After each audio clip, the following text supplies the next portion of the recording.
Well, I was talking about the beef box. Now we come right to the source here, Joel Salatin. This is, what's the phrase you have? Mob stocking, herbivorous, solar conversion, lignified carbon sequestration, fertilization. So why does this make better beef for beef? Let's go through it. Mob stocking. Mob stocking. What that means is that notice how they're mobbed up. They're not spread all over the farm. They're mobbed up in a mob like they would be in the wild to protect themselves from predators. Right. So that's mob. Mob stocking, it's stock. Okay, so it's mob stocked as opposed to, sparsely stocked. Right. Okay, like most farms are, like most continuously grazed like out you there. see the neighbor. Yeah, they've got 40 head on 100 acres. Here there's almost 300 head on essentially 4 acres. Yep. For a day, one day. And so you can see, right here where they were. Here's where they were yesterday. Here's where they are today. So in 24 hours, this looks like this. Yep. Okay. And so it's better for the land, and do you think it makes better beef? Well, absolutely. So what it does, it means that the beef is not eating grains and chicken feathers and manure and stuff like they feed them in the industry. They're eating they're actually eating green material. That herbivore is a 4-legged sauerkraut fat, and so they take cellulose and they ferment it in their rumen, and that's what makes them grow. They're not supposed to have grains and manure and feathers and That's what they feed them in factory farms. And silage, which is fermented acidulated stuff. They're supposed to do the fermenting, not fermenting done before it gets to them. So mob stocking, herbivorous. They're herbivores. Herbivorous, solar conversion. So this is solar energy. This grass is 95% solar and only 5% soil. Yeah. And so the earth is supposed to be on a weight gain program. All this free solar energy is supposed to be converted into biomass. So solar conversion, lignified carbon. We want the carbon to get long enough that it actually goes through some lignification. And the lignification changes the starch and carbohydrate balance so that it actually feeds microbes with energy. Huh. All right. So you're saying the cows, most farms, the cows are eating grass that's too short. Too short. It's like Snickers bars. It's too short, and as a result, the microbes don't fully develop both in the rumen of the cow or in the soil. Yeah. Where was mob stocking, herbivorous, solar conversion, lignified carbon. Okay, this is carbon. The plant is inhaling carbon dioxide, exhaling oxygen, and breaks off. That's where the carbon comes from. It's taking in CO2, inhaling, and then exhaling oxygen and breaking off the carbon. Lignified carbon sequestration, and this carbon, a lot of it gets sequestered down in the roots and in the soil structure. Fertilization, when you sequester carbon, that creates fertilization. That's the way nature. Nature didn't put on chemical 10-10-10 right for a millennia, right? They used bison, wolves, movement, migratory choreography. Okay, and so we don't have the wolves, we don't have the bison, but we do have very high-tech computer microchip electric fencing, which allows us to essentially put a steering wheel, a brake, and an accelerator on that 4-legged pruner and move it with the same precision. That herd of cows, we can move as precisely around the landscape as you can a zero-turn mower on a golf course. Yeah. That's cool. So basically, first time in human history. People eating this don't have to feel bad that the beef is destroying the land. No, that's right. They can eat good food and know that they're actually regenerating the land. Exactly. On our farm at home, we've gone in 50 years, we've gone from 1% organic matter to 8% organic matter in that period of time. And most factory farms are going backwards. Yours is going forward. That's right. And feeding thousands of people. Right. And so the beauty of this is it's ecologically productive. It's nutritionally superior, because when they only eat this, the omega-3, omega-6 fatty acid profile stays correctly. This is full of way more vitamins and minerals than corn. Yep. Like salad bar, right? So we call it salad bar beef, right? Yep. And so that makes, like, for example, this beef has 300% more riboflavin than grain-fed beef. Mm-hmm. Well, riboflavin is the essential fatty acid that it's called the nerve vitamin. It's what calms you down. Yeah. And you wonder why people are, getting angry all the time and, going nuts and suicide and whatever. Well, part of it is because they're not getting the riboflavin, Mm-hmm. which makes the nerve endings work better. Yeah. So anyway, I mean, it's a complex relationship, but for sure, we say you are what you eat. Well, you also are what you eats. Yes. So what you're eating, the beef, the eggs, the chicken, the pork, yeah, is eating junk. Yeah. it's junk. It's Like junky Hippocrates food, junky said, meat. the founder of modern medicine, make your food your medicine. That's right. That's Make the your food your prevention. medicine. You got billions and trillions of dollars spent on healthcare because people are trying to cut costs. Right. Let's look at some of these. Yeah, you can see there's a variety. There's different orchard grass, fescues. There's red clover there. Mhm. So they're not just eating one That's thing. right. It's a whole diversified salad bar. Yeah. I like this stuff here. Red Oh clover. man, red clover. And this also builds the soil. Yeah. Now, instead of using trees where the cows destroy the trees and also concentrate manure, you came up with this contraption. How long ago did you come up with this, the Shade Mobile? Well, this was one of Dad's first big additions back in the 1960s. We built a shade mobile at the home farm, but now that we lease a lot of land around, we want to be able to put them on a public road and move them from place to place as we move the herd around. So we needed something smaller and modular. Yep.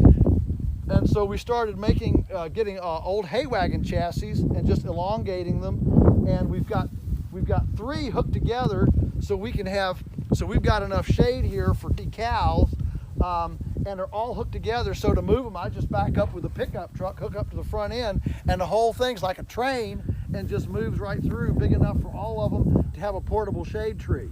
Yep. And that way we can put the manure and this wonderfully healing impaction strategically on some brambles, some rocks, some The worst part of the field. The worst part of the field. Whereas this over here, you can see a neighbor where he has his cows. And all those the cows trees. for years just go right under the tree. And you can see the brown under the tree there where the cows have been, and it's called a campsite. And so they translocate nutrients from out in the field to under the tree. Well, you want them. You want the nutrients out in the field where they came from. Yep. And so this is like a portable shade tree to be able to put all those goodies right where we want them to go. And it gives the cows a clean lounge plot every day. Yeah, because you move it. Yeah, because we move it. So you talked about the riboflavins different. What people don't understand, most people in the city, what does the average cow, what is the average burger from a place like McDonald's, Burger King, or even a nicer restaurant? What's in that? Is it amalgamated beef from different sources? Is it downer cows? Well, I mean, all sorts of things. The fast food burger industry thrives on spent dairy cows. Yeah. That's what that thrives on. There are other. Then when you get into feedlots. Let's talk about the feedlot. Prime beef, grain-fed beef that you'd find at like Ruth's Chris Steakhouse, that sort of thing. That's all from a feedlot. Yeah. Because you can't get them that overly fat on salad bar. But is that good? Because people think, corn-fed beef, that's what you want. Yeah. Well, the beauty of that is that it covers up a multitude of mistakes. This right here is like fine wine. This takes a lot of skill and management to move these cows every day, give them exactly the right amount, let them get big enough. This is like developing fine wine. Whereas with corn, you can mismanage, you can do all sorts of things, but you dump enough corn and you can make even a poor animal, you know, put on fat. But isn't that meat fattier that when it's Oh, too yeah. marbled, they talk about marbling? It's way fat, and it's bland. The taste is bland. Yeah. It's tender, but Yep. it's bland. Yeah. And so our meat actually has a taste to it.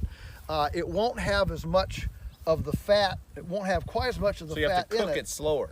If you yeah. get one of these boxes and we ship it or you buy it as beef, don't cook it as fast. Don't microwave it. No. In Argentina, they do it very slow. Very slow. Yeah, we're the only. Crock pot's good. Crock pot is great.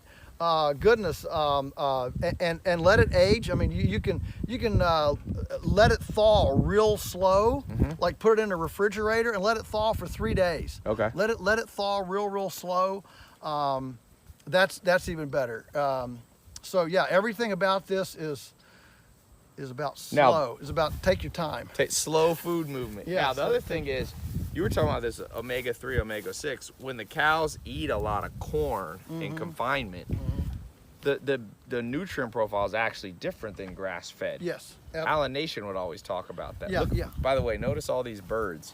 This is Yeah. a good sign. They're coming in, eating These the are flies. barn swallows, Yep. which are close relatives of purple martins. Yep. And what they're doing is they're sweeping the cows. As the cows walk, they disturb the bugs in the pasture, and the birds are harvesting the bugs. So there's a very symbiotic, synergistic effect here.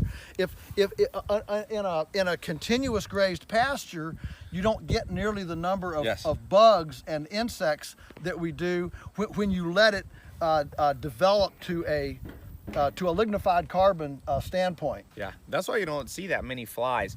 This many cows normally would have a lot more flies, but they're coming through eating. There's almost no flies. Yeah, look at that. So going back to the quality, you've done some tests, and they've Yeah. tested grass-fed versus Right. confinement, and they found omega-3 versus omega-6. Yeah, well, the ratio. riboflavin is Yep. one. I mean, there's the polyunsaturated versus the polyunsaturated is a relationship to saturated. Yep. You know, that's a different profile. Vitamin A, vitamin D, all of your basic vitamins. The profiles are well documented. Yeah.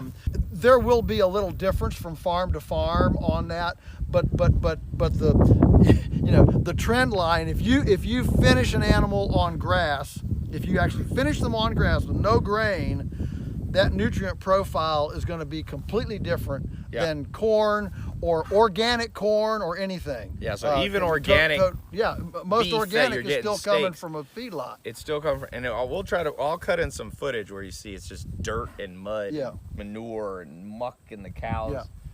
Yeah, and we're out here among almost 300 head. I mean, you can see how close we are. Yeah. There is no odor. Nope. You can come out here and eat a sandwich. Yeah. And it's And look totally how tame they are. You Yeah. can tell when animals are happy when they're not Right. running. right. That guy's a little extra happy. There's some heifers in here. There's some females in there. Got a little calf in there. Yeah. And cows do better when they're, another thing is stressed animals. Mm-hmm. The stress, the cortisol gets in the meat.